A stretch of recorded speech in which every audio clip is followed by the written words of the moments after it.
When Tales from the Hood came out, I was about 8 years old. And truthfully, that movie terrified me.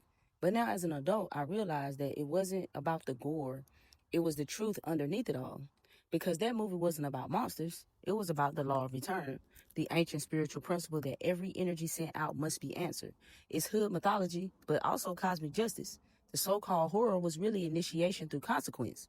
Every story in that film was an initiation, a reflection of spiritual law dressed in street parables. The first story, the crooked cops killing the innocent black man only to be haunted by his ghost, that wasn't a ghost story. It was ancestral retribution. Those cops didn't just face death, they faced memory. Because karma doesn't always come in this life, but it always comes in the right vibration. The spirit of that man became the mirror of truth, showing them the pain that they caused. In esoteric law, that's called energetic reflection. You will be confronted by the frequencies that you create. It's not revenge, it's restoration. And then you've got the little boy who says the monster is hurting him. And the monster turns out to be his abusive stepfather.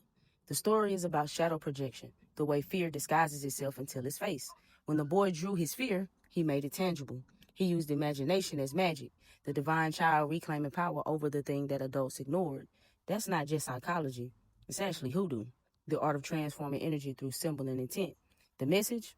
The inner child that you keep ignoring still knows how to protect you. You're not powerless. You've just forgotten how to believe in your own magic.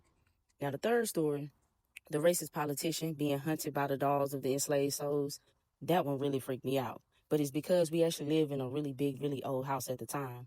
But it was ancestral law. Every spiritual lineage dishonored waits in the karmic field for acknowledgement. Those dolls were not toys, they were witnesses. See what you refuse to reckon with in history will reincarnate until it's healed. It's why racism keeps shape-shifting. It's the same spirit of denial wearing new flesh. The ancestors don't need revenge. They require remembrance.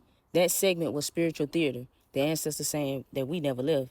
In the last story, the gang member who wakes up thinking he's alive only to realize he's already dead, that was beyond punishment. It was purgatory, the final initiation. Because hell, in occult truth, isn't a place. It's awareness without evolution.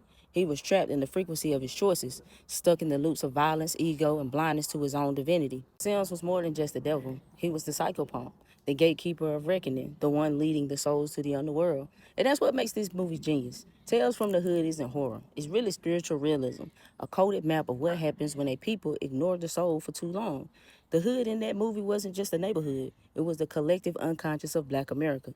The pain, the revenge, the ghost, the denial, all of it. The shadow of a people still remembering who they are. Tales from the Hood was never about fear. It was about what happens when you forget your power and your ancestors have to come knocking to remind you.